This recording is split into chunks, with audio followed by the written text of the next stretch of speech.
Hello la famille, moi c'est Manu. Et moi, Mohamed, Ensemble, nous sommes le couple Bupenza Tungara. exactement. Nous avons mis cette plateforme en place Mhm, afin de montrer au monde que c'est possible d'être jeune, mhm. marié, chef de famille, chef d'entreprise, pasteur et surtout ne pas oublier être épanoui. Yeah. Et là, quelqu'un derrière son écran va se dire, mais pourquoi vous? Moi, je pense que il faut un jeune qui est passé par là pour dire aux autres, c'est possible de se marier jeune et d'être épanoui. D'où la raison de cette chaîne YouTube. Exactement. Tenir à préciser que ça fait déjà 3 ans de mariage Yeah. et 8 ans de relation. Et je Mhm, crois que en cela, il y a une belle expérience à partager mhm. au monde entier et surtout à la jeunesse. Exactement. Alors, nous allons voir sans plus tarder 3 avantages et 3 inconvénients d'être marié jeune. Je répète, 3 avantages et 3 inconvénients d'être marié jeune.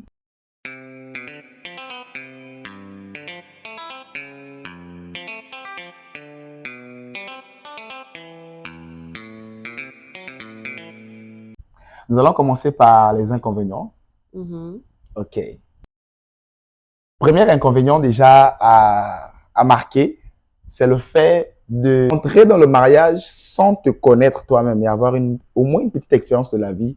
Ce sera très difficile pour toi. Ouais, c'est vrai. Et là, à l'intérieur, si tu n'as pas le sens de l'adaptation et si ta femme aussi n'a pas ce sens, ce sera très compliqué pour vous de vous en sortir. Mhm, mhm. Personnellement, nous, on a fait face à cela, n'est-ce Mhm. pas? Le fait de rentrer dans le mariage avant d'abord de connaître ton épouse, il faut apprendre à te connaître, C'est honnêtement. vrai. Et si tu ne te connais pas et que le choix est fait et que bizarrement tu te découvres et Waouh. qu'après ce n'est pas ça. Et voilà pourquoi on découvre plusieurs jeunes qui divorcent. Et Exactement. après, ça ne donne plus grand-chose. Et après, même, ils sont malheureux. La femme mène sa Mhm, vie à mhm. côté, le mari mène sa vie à côté, lorsqu'ils ne veulent pas, comme Ouais, ça, divorcer. ouais. Parce que quand tu te connais pas assez et que tu viens, tu te découvres dans le mariage, tu es capable de commencer à vivre la relation pour l'autre. Vivre la relation selon les besoins de l'autre, selon les désirs de l'autre, selon ce que l'autre veut. Et tu t'oublies totalement parce que tu ne te retrouves plus dans la relation. Voilà pourquoi c'est important. Avant de décider d'aller se marier, apprends à te connaître toi-même. J'aime ça, j'aime ceci. Voici mes limites, voici ce que je n'aime pas, voici ce que je ne supporte pas. C'est très important au-delà des sensations, des sentiments des jeunes, de s'asseoir réellement. Et voilà, comme mon époux l'a dit, voilà pourquoi beaucoup de nos parents disent le mariage, c'est pas pour les enfants. Exactement. Mhm. Juste à préciser avant de passer au prochain point, Ouais, surtout pour nous les hommes, lorsqu'on drague, on paraît, ouais, on est c'est charmeur vrai, c'est et vrai. toutes ces choses. Bon, au premier abord, c'est bien, hein, mais je vous assure, les frères, euh, faisons, voilà, faites vraiment un effort dans ce sens-là.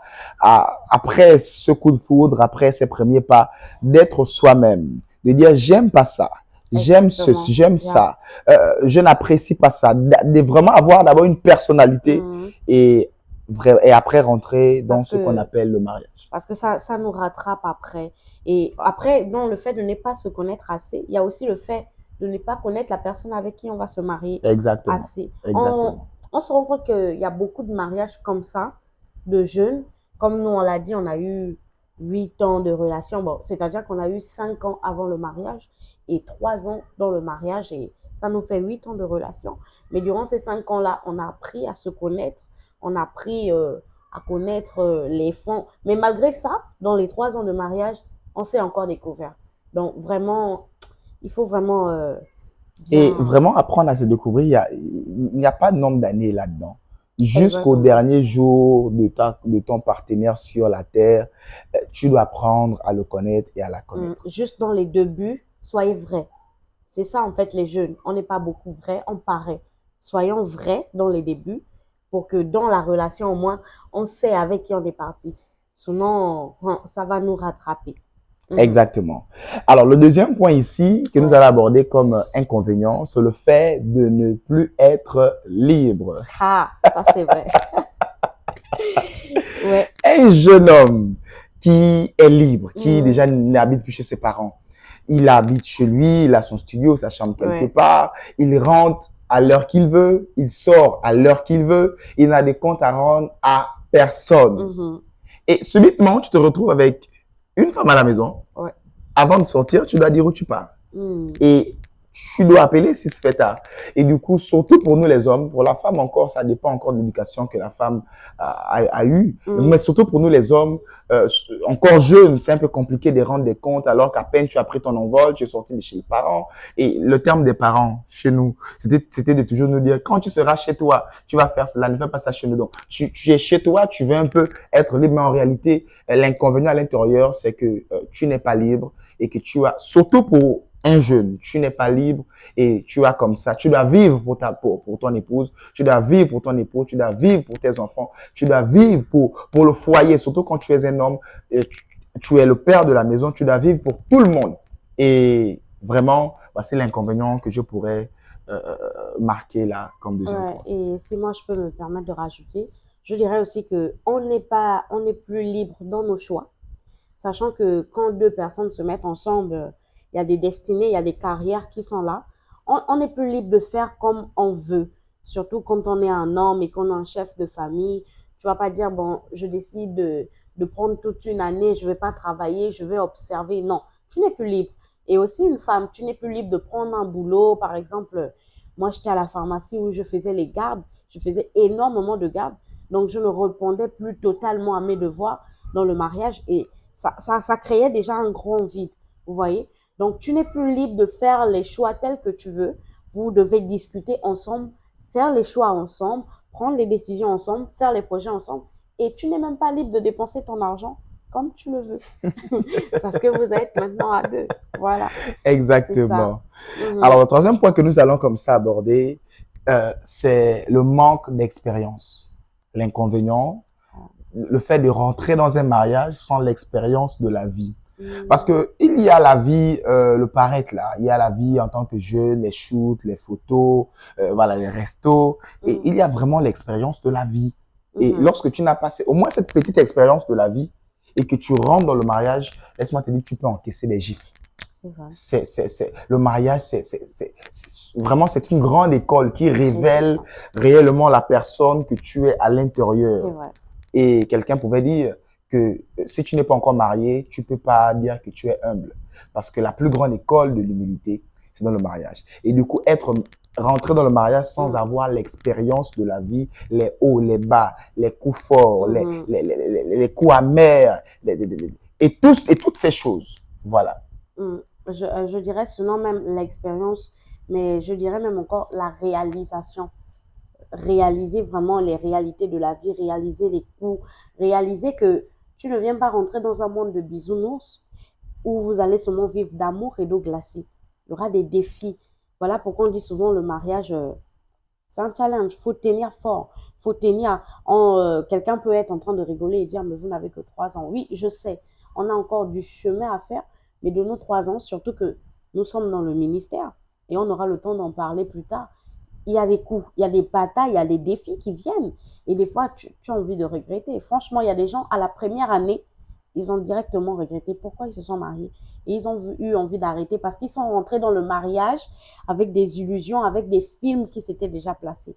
Or, ils n'ont pas eu conscience vraiment des réalités, un manque d'expérience de la vie réelle, de savoir vraiment que c'était pas facile, vraiment. Exactement. Mm. Alors, nous allons très vite passer sur les 3 avantages du fait d'être marié jeune. C'est parti.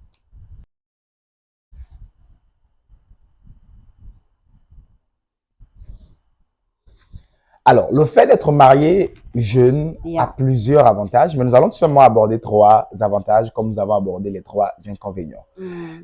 Déjà, l'amour fou, c'est le premier avantage. L'amour fou. Ah oui, l'amour fou. Parce qu'en fait, voilà pourquoi la Bible, permettez-moi de toujours prendre, vous allez remarquer, je vais toujours prendre des exemples sur la Bible parce que je suis pasteur.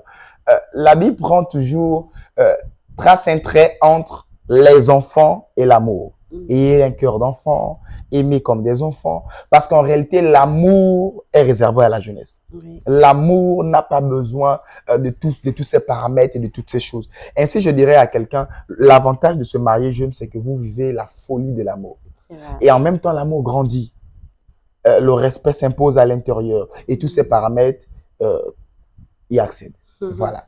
Je t'aime, chérie. Je t'aime aussi. Exactement. L'amour, l'amour, l'amour. L'amour grandit. Et en plus, quand on est jeune, ce qui est bien, c'est que on vit vraiment un amour fou, un amour sucré, un amour caliente.